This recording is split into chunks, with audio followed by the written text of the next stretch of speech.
Living on a large island definitely has its perks, and for the UK, you are never more than a 2-hour drive away from the sea.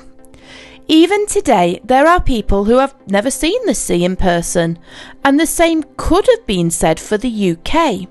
However, the coming of the railways changed all of that, so much so that going to the seaside as a child has become a staple of family life.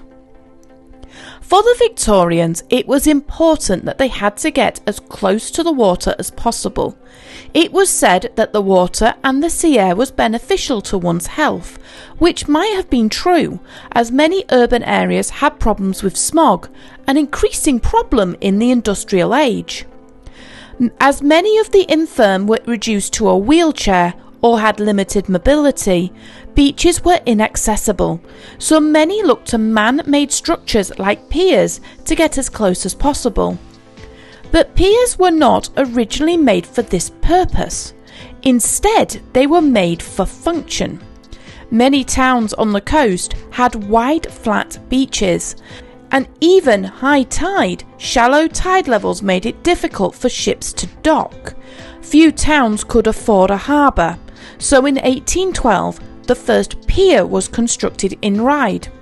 With the end of the pier in more suitable depths, passengers would be able to exit the steamer safely, climb a short flight of stairs, and walk along the pier's length with ease of access to the waiting town.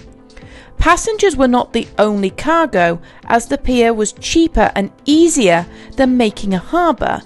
Goods also found their way onto piers.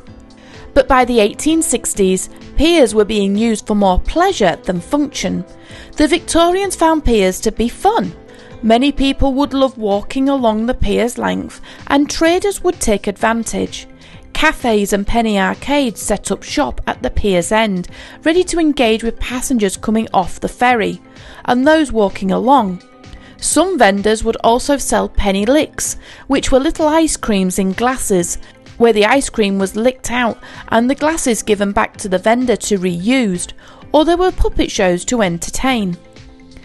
In 1874, following a stalled attempt, a new company was formed to build the 7th longest pier in the country.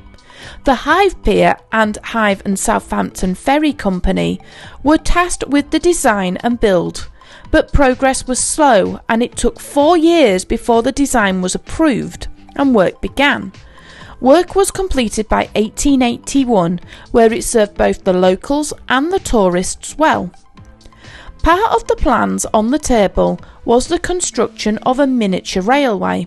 Logistics and lack of funds prevented the railway from being built.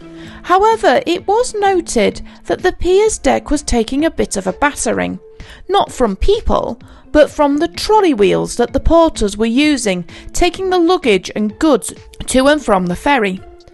In 1909, it was decided to move ahead with the railway to help save the deck. The narrow gauge line laid flush to the deck to avoid any trip hazards, and at first the trolleys were hand pushed and would not only take luggage but the occasional passenger as well. After the First World War, it was decided a more modern approach was needed. The rails were taken up and widened to 2 foot, and a third rail was placed in. This electric rail would power 2 new locomotives. The locomotives were built by Brush Traction and were originally used for factories creating mustard gas for the war. As the engines were now surplus, it was decided to send them to the pier. The engines were given the numbers 1 and 2, and a third engine was purchased, but instead of being used as a spare, it was used for spares instead.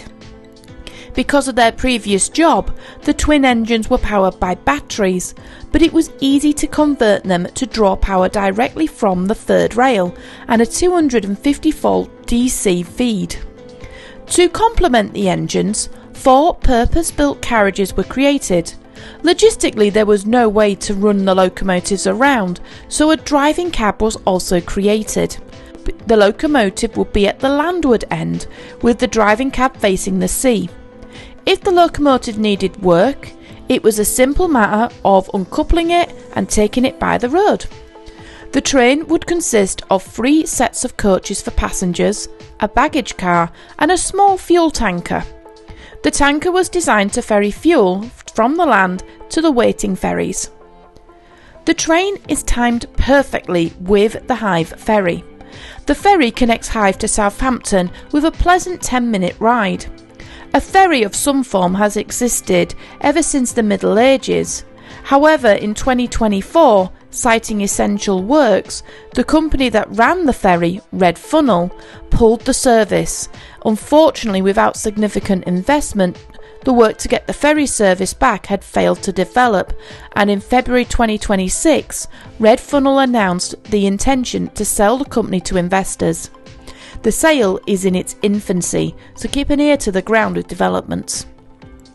But the pier with its railway is to date the oldest pier railway in continuous use. The railway has remained completely unchanged since 1922. Even the engines are original, although the pier has changed around it. The Hythe Pier and Heritage Association are committed to conserving and protecting the railway for future generations.